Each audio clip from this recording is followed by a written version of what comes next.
Esse é exatamente o texto que está na lei, A, B e C. Aí nós vemos que o legislador tratou de disciplinar uma ordem de vocação previdenciária. O que é vocação previdenciária? Ela é uma ordem de quem tem direito antes de quem. Ou seja, eu tenho um conjunto de dependentes ali. Nós vimos que pode ser o filho, o cônjuge, o companheiro, os pais, o irmão. Mas espera aí, se eu tenho filho, tenho cônjuge, o pai também vai receber? O irmão também vai receber? Como que fica essa situação? Todos esses são dependentes ao mesmo tempo? Aí vem a lei e vai exemplificar como que isso vai acontecer. Olha, você tem um conjunto de dependentes. Não é como antes que você podia dizer que se não fosse nenhum desses era um outro. Agora você tem um conjunto de dependentes visualizado pela lei. A lei veio e diz quem é. Ele veio e diz quem é, mas ele também tem que me dizer quem está preferencial a quem. E a gente dá ao nome disso ordem de vocação previdenciária. Essa ordem de vocação previdenciária, então, a gente vai ver que ela vem definida de um modo diferente do direito civil. Então, ela é totalmente desvinculada do direito hereditário previsto no Código Civil. Não tem relação. É uma ordem específica de direito previdenciário. E aí cumpre esclarecer o seguinte, que nós estamos dividindo essas pessoas em classes. Opa! Aí eu tenho primeira classe, segunda classe e terceira classe. Embora o artigo não esteja dizendo naquele momento que eles estão divididos em classe, mas ele vai esclarecer depois.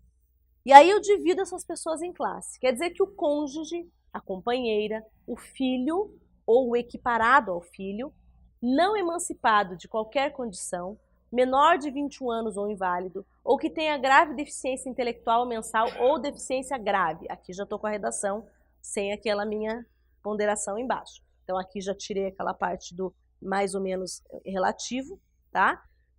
O tutelado, porque ali nós falamos do filho ou equiparado. O equiparado vai ser quem? O enteado ou tutelado. O menor sob guarda tem um conjunto de situações. A gente vai falar dele especificamente no slide mais para frente, então eu não vou me aprofundar agora. O menor sob guarda já fez parte desse rol. Hoje ele não faz mais, tá? E aí a gente vem numa séria discussão se isso é justo, se isso é extremamente injusto, porque qual é o objetivo da guarda, né? Existia um problema de fraude, com algumas situações. Isso pode afetar um conjunto de outras pessoas que estão protegidas pela legislação, e o Estatuto da Criança e do Adolescente, que protege o menor sob guarda, equipara ele ao tutelado e ao filho equiparado. Então, tudo isso a gente vai ter que ponderar quando a gente chegar nessa parte. Então, veja lá. Minha primeira classe, então, tem que ser quem está mais próximo a mim. Qual que é a ponderação feita pelo legislador? Eu vou colocar na classe de acordo com a proximidade. Essa foi o critério utilizado por ele. Quem está mais próximo ao segurado? Via de regra, quem está mais próximo é aquele que mais precisa, ou seja, aquele que depende economicamente. A ideia é proteger aqueles que dependiam dele. Aí ele parte do seguinte pressuposto: a primeira pessoa que depende é o cônjuge, seja ele homem ou mulher. Na nossa legislação atual, não era sempre assim, mas na nossa legislação atual, quem está mais próximo é o cônjuge. Além do cônjuge, o companheiro ou a companheira. E o filho? Aí o filho pode ser o filho, o enteado ou o tutelado. Não emancipado de qualquer condição, ou seja, ele não pode estar emancipado. Menor de 21 anos ou inválido. Então pode ser o filho não emancipado, o filho menor de 21 anos ou o filho inválido de qualquer idade, tá? E esse filho inválido ou que tenha, tá? Grave deficiência intelectual ou mental ou deficiência grave. O que eu estou dizendo agora aqui? Estou dizendo que esse filho pode ser inválido. Eu estou dizendo que esse filho pode não ser inválido, mas ter deficiência intelectual. Concordam que o ou, ele retira o critério anterior. Então, ele pode ser inválido, ele pode não ser inválido, mas ter grave deficiência intelectual ou mental, ou ele pode ter deficiência grave. E deficiência grave pressupõe qualquer deficiência aqui, certo? É o texto da lei. A lei não colocou outras condições. Aí na segunda classe, ele pula essas pessoas próximas, essas pessoas que, via de regra, convivem no mesmo ambiente. E passa para a próxima. Qual que é a nossa próxima classe? Os pais. A segunda classe são os pais. Ali... Oi?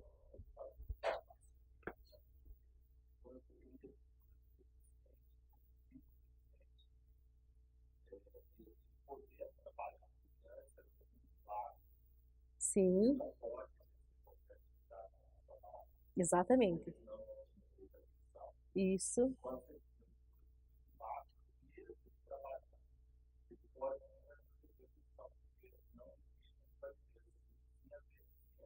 Exatamente. A gente vai ter um slide lá para frente, em que inclusive nós vamos tratar dessa situação. Pode trabalhar, não pode, né? Pode receber, e esse salário? Quanto vai ser esse salário? Quando que esse salário prejudica a percepção desse recebimento da pensão por morte, no caso, né? Mas é exatamente isso que o Dr. Roberto falou. Para quem está em casa, o que o Dr. Roberto comentou com a gente? Ele comentou o seguinte, que quando trouxe essa figura do deficiente, ele tirou a ideia de que o filho tem que ser sempre inválido. Então, além de ser um filho inválido, ele também pode ter uma deficiência. Essa deficiência pode ser intelectual ou mental e também pode ser uma deficiência de qualquer natureza. O que vai modificar a situação desse filho ter que ser inválido, ou podendo ele, inclusive, ter uma determinada atividade. O que é muito comum, tá? Que a gente tinha dificuldade antes para comprovar na jurisprudência e que talvez agora com essa modificação acho que vai melhorar. São aquelas pessoas que trabalham justamente nos programas para deficiente. Né? Então, aquela pessoa que já trabalha para as APAES, porque tem muitos deficientes que eles não são inválidos, eles trabalham. Pessoas que são cegas, pessoas que são surdas, mas que conseguem desenvolver uma determinada atividade. E essas atividades, principalmente as APAES, elas têm vários funcionários trabalhando com essas atividades, mesmo com com esses graus de deficiência.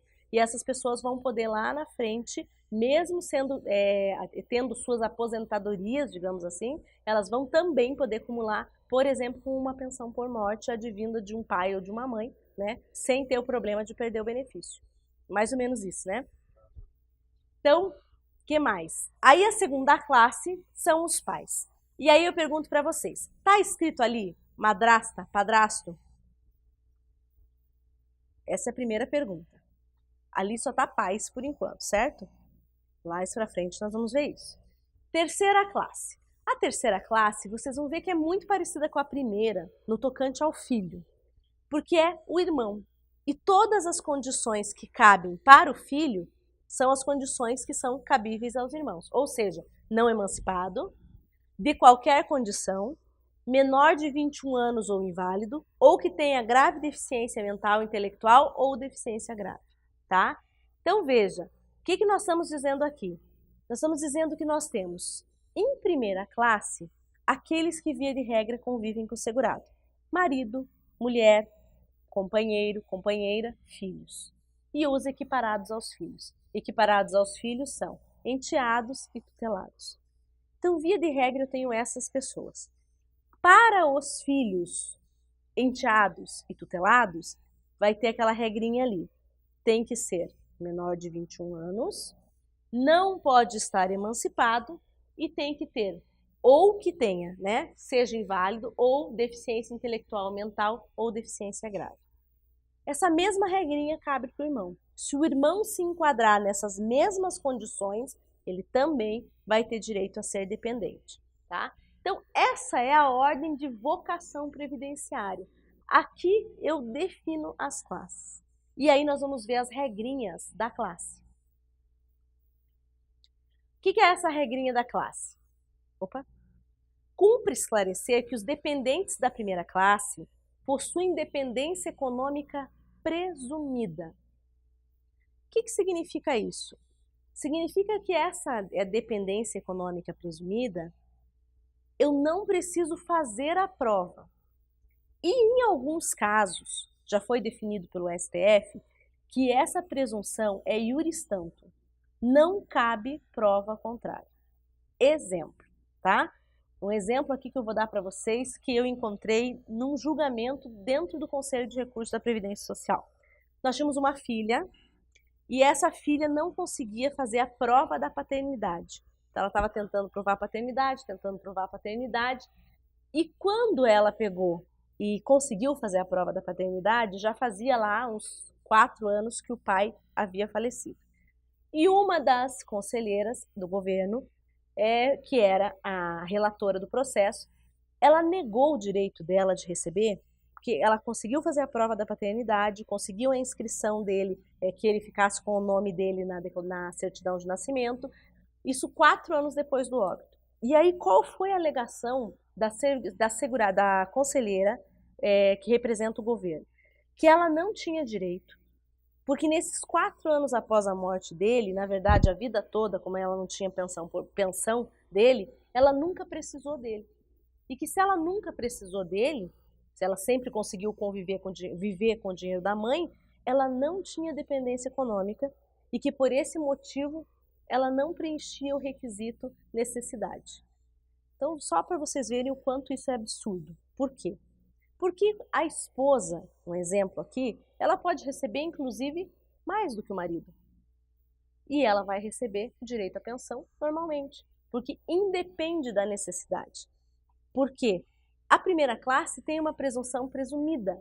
Se eu tenho uma regra de proximidade, essas pessoas convivem junto, essa renda integrava a casa, integrava a renda do lar.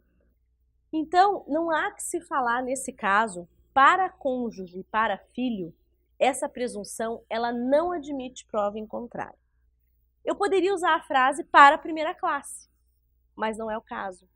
Porque a primeira classe nós vamos ter algumas exceções a essa regra da presunção, dessa presunção que não admite prova em contrário.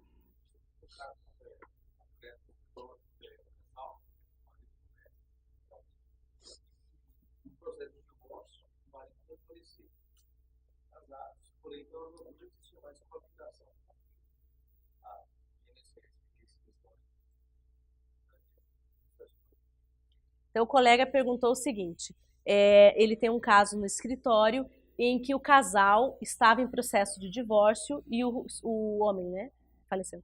O homem veio a falecer. E daí, nesse caso, ele perguntou assim, havendo falecimento e eles já estavam separados de fato, como que o INSS tem visto essa situação?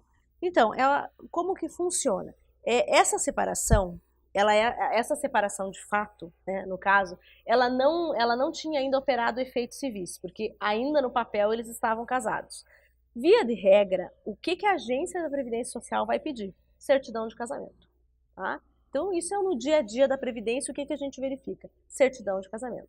Não havendo um outro beneficiário que conteste isso, essa concessão, dificilmente ele vai ter problema, tá? Agora, pode acontecer? Pode, mas eu sendo bem sincero para você, é raro. Ela já fez o pedido?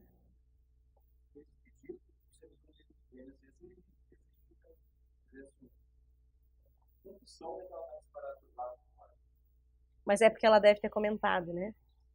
Aí com certeza. Aí ela, na verdade, o que aconteceu foi o seguinte: ele obrigou ela a fazer prova contra si mesma. Isso é para o advogado, para os nossos clientes não irem procurar o INSS, né? Sem acompanhamento de um advogado. Aí eles têm a coragem de colocar na plaquinha da parede que você não precisa de um advogado, né? Porque na verdade não precisa do intermediador, é isso que eles colocam. Não, lá em Curitiba estava mais grave. Esses tempos eles colocavam não precisa de um advogado, a OAB teve que intervir. Pra vocês terem uma ideia, né, de que cada região às vezes enfrenta um problema diferente. Olha, o que eu diria nesse caso dela? É uma ação judicial simples no juizado especial, porque no caso ali eles ainda não tinham verificado a separação. Como a separação ela não ocorreu, o que ela tem que comprovar? Que ainda havia a mútua colaboração entre eles, né? Nesse caso, fazia muito tempo que eles estavam separados já?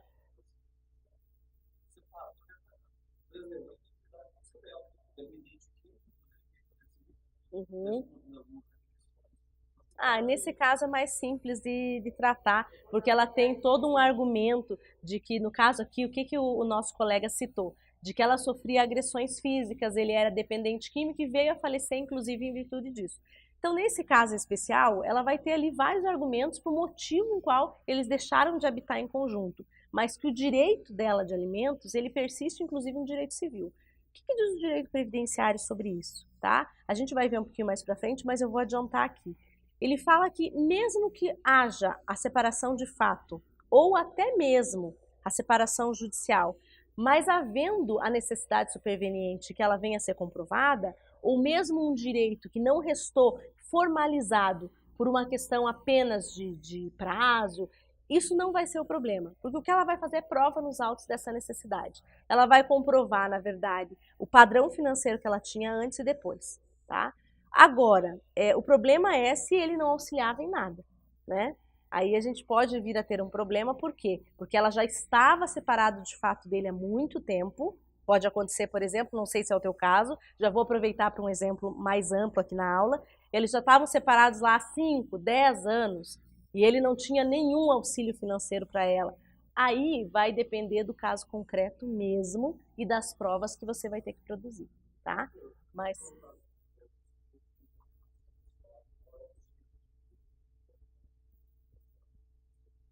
Desculpa, pergunta de novo que eu não entendi.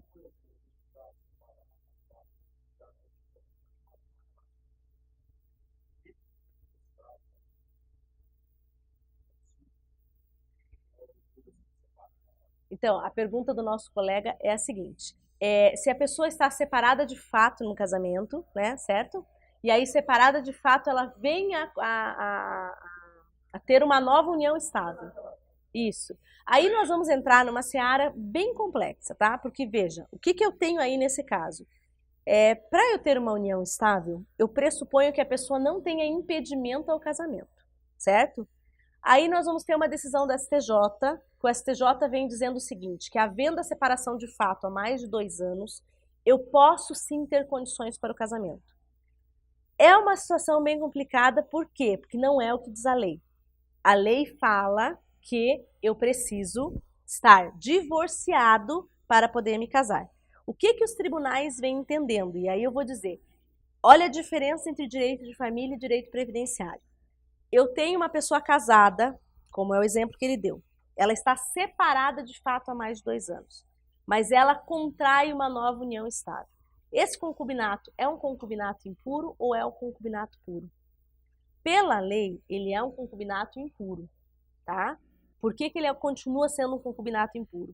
Porque ele não é um concubinato impuro, desculpa, eu me troquei. Ele não é um concubinato impuro, contudo ele não é uma união estável. Por quê? Porque essa pessoa tem um impedimento para se casar. Para poder se casar, ela precisa do divórcio. Então, para o direito de família, ele tem um concubinato, embora não seja mais considerado impuro pelo STJ.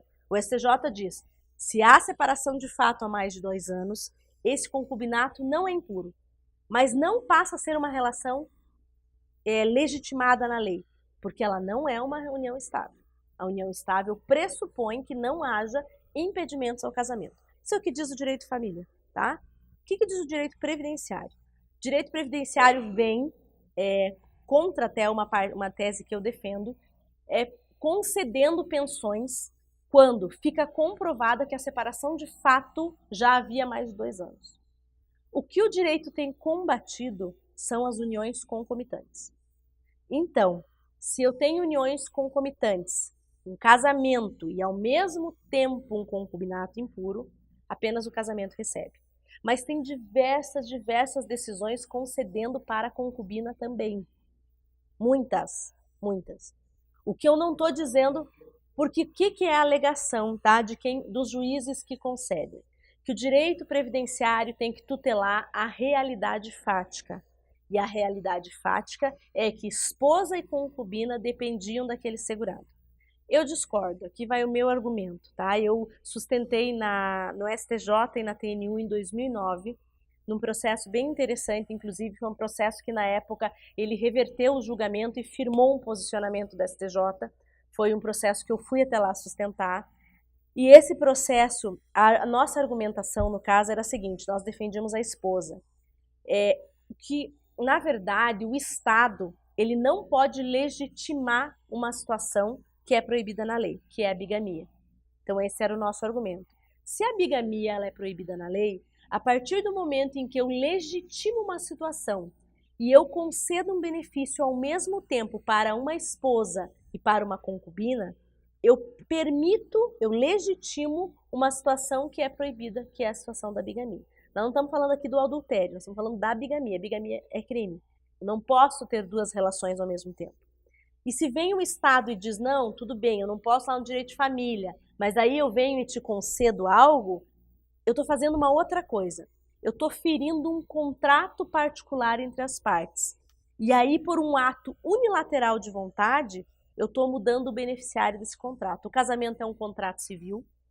A esposa, quando ela se casa, ela sabe que ela está adquirindo um conjunto de direitos, né? Tem algumas modificações aí na legislação nova sobre pensão por morte, mas do mesmo jeito está adquirindo um conjunto de direitos, só muda o prazo.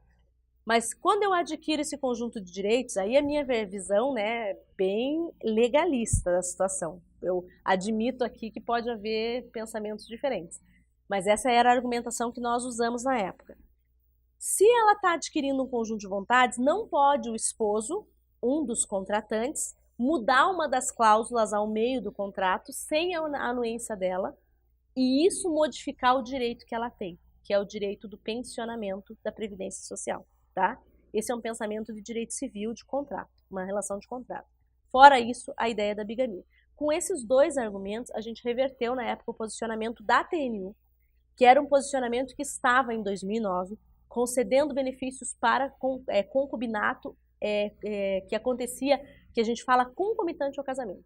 Então a TNU estava com um posicionamento de conceder, ratear a pensão entre esposa e concubina. Ratear a pensão, colocando as duas em situações iguais.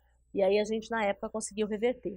Aí a gente reverteu isso na TNU, 4, 5 meses depois o STJ pacificou essa situação também, dizendo que não podia e que não era legítimo. E agora essa situação, pelo que me consta, está em repercussão geral. Tá? Então tem uma repercussão geral aguardando o julgamento para receber o que vai, para discutir o que vai fazer com esses concubinatos que ocorrem ao mesmo tempo do casamento. Aí, nós vamos entrar em outras situações, tá? Então, assim, quando eu falo isso aqui, quem está em casa deve estar pensando assim, professora, está sendo injusta, porque ela está esquecendo. Eu vou dar voz para quem está em casa, porque eu já conheço as argumentações, tá? A professora está esquecendo que tem aquelas pessoas, mulheres de caminhoneiro, que não sabem que ele se casou 2 vezes. Gente, nós estamos falando aqui do concubinato impuro. O concubinato impuro é aquele que é claro, notório, que a pessoa sabe que é a concubina. Uma outra situação é o caso do casamento de boa-fé, do duplo casamento de boa-fé. Quando a pessoa lá, ele está casado no Rio Grande do Sul com uma pessoa, né? Tô dando o caso do homem aqui, não só que os homens façam isso, desculpem meninos, mas vocês serão objeto do meu exemplo. Eu não darei um exemplo usando uma mulher fazendo isso, tá? Então, tem um homem lá que casou com uma mulher no Rio Grande do Sul, casou com outro em Belém. E aí, ele é Belém, eu usei a cidade. É distante. No passado, os cartórios, não havia qualquer comunicação entre eles. Ainda hoje é capaz que a pessoa consiga casar 2 vezes. Porque o nosso sistema de informação, como é que fala, de informações públicas, ele é falho, né? Pode acontecer de nós temos 2 pessoas casadas em momentos parecidos, eu posso ter uma que casou 5 anos depois, é injusto deixar essa pessoa desprotegida? É outra situação. Não estou aqui dizendo que é para deixar essa pessoa sem nada. Restando comprovada a boa-fé de ambas as partes, né? Que as partes no momento do casamento não tinham conhecimento do casamento do outro casamento, aí nós vamos ter que analisar isso por um outro ângulo, tá? A gente vai ter que analisar por uma questão de proteção social, por uma questão de boa-fé daquela pessoa que participou do casamento, tá? Mas isso é uma outra situação. No caso aqui que eu estou me referindo a esse posicionamento todo que eu citei da jurisprudência, é referente ao concubinato impuro. Concubinato impuro é aquela relação que nasce já sabendo que é uma relação marginal a um casamento legalizado, ou ainda pode haver o concubinato impuro acima de uma relação de união estável. Ele pode ter uma união estável legítima e ainda ter um concubinato impuro ocorrendo paralelamente, tá? Então, isso foi só para a gente esclarecer ali a dúvida do colega. Continuando aqui, antes que acabe, que chegue nosso intervalo, que já me mostraram uma placa de 10 minutos. Vamos só finalizar esse slide, daí a gente vai fazer um intervalinho, tá? Então, veja, a gente viu que o próprio legislador, ele trouxe uma ordem de vocação previdenciária. Então, isso não está solto. Não é assim, eu escolho quem precisa mais. Por isso que eu fiquei mostrando tanto para vocês isso aqui, ó, essa linhazinha. Porque isso aqui vai ter quando a gente chegar agora nos casos concretos, a gente vai precisar lembrar o tempo inteiro disso aqui. Quem que é o segurado? Segurado é aquele que... Segurado é aquele que institui o benefício. Então, o dependente vai se relacionar com o segurado. Mas vai se relacionar quando com o segurado? No momento do fato gerador. Então, eu sempre tenho que lembrar disso. O momento do fato gerador. O fato gerador do benefício de pensão por morte é a morte. O fato gerador da auxílio-reclusão é reclusão ou prisão. Então, isso vai importar na hora de eu saber quem tem direito desta classe aqui. Por quê? Porque eu posso ter o cônjuge receber 1 mês a pensão por morte e morrer. Poxa, mas daí tinha a mãe. A mãezinha também morava junto lá com a cônjuge que ele ajudava. Tem direito? Ah, mas foi só 30 dias que a cônjuge recebeu. A cônjuge nem chegou a fazer o pedido, ela não fez o pedido. Ela morreu. Tudo isso vai depender daquela linha que nós vimos lá. Fato gerador. O dependente é aquele que estava nessa linha de vocação previdenciária no momento do fato gerador. Cabe algumas exceções? Cabe, nós vamos ver aqui, tá? Assim, a aplicação das classes se pauta em 3 regras. Então, tem 3 regras para o dependente que vocês têm que pensar. Exclusividade da classe preferencial. Quem que é a classe preferencial, gente? Quem que é a classe de preferência? A classe 1. A primeira classe, aqueles que convivem, que têm proximidade com o segurado. Então, essa classe, ela tem exclusividade. Havendo um dependente dessa classe, exclui as classes adjacentes. Concorrência de dependentes da mesma classe. Tá, eu posso ter exclusividade da classe preferencial, mas eu posso também ter 2 pessoas da classe preferencial vivas ou existentes. Eu posso também não ter ninguém da primeira classe, mas ter 2 pessoas na segunda. Ou não ter ninguém na primeira, ninguém na segunda e ter 5 irmãos na... Aí nós vamos ver a concorrência de dependentes da mesma classe. E o terceiro, a presunção de dependência econômica da classe 1 e a necessária comprovação de dependência das demais classes. Então nós vamos fazer um intervalo, aqui antes que ele já brigue comigo. Vamos fazer um intervalo de 20 minutos, é isso? 20 minutinhos. E aí nós vamos voltar vendo como que a gente resolve aqui os problemas dessas 3 regras. Deixa eu só fazer ouvir a pergunta antes. Pode falar.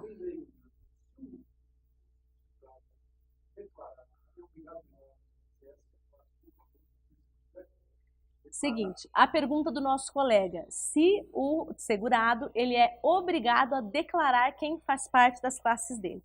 Não, porque hoje não existe mais isso. Espera aí, não vamos no intervalo, vamos responder isso aqui primeiro. Voltando lá no nosso slide, a primeira coisa que eu disse aqui, hoje, tá? Via de regra, o que diz a lei atual, ela fala o seguinte, quem são os beneficiários? São os designados por força de lei. Deste modo, não são escolhidos pelo segurado, são elencados pelo legislador.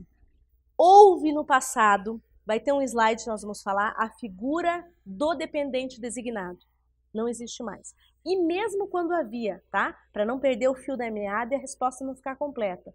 Mesmo quando houve, o dependente designado, ele só podia receber o benefício quando não existia ninguém na primeira, na segunda e na terceira classe. Aí é que podia haver a figura do dependente designado. E aí era aqueles casos que a gente ouvia falar de neto recebendo, sobrinho recebendo, sabe? Tinha que ser menor de 21, tinha que ser maior de 60 anos para poder entrar nessa classe dependente designado. Tá bom? Já voltamos daqui a pouquinho.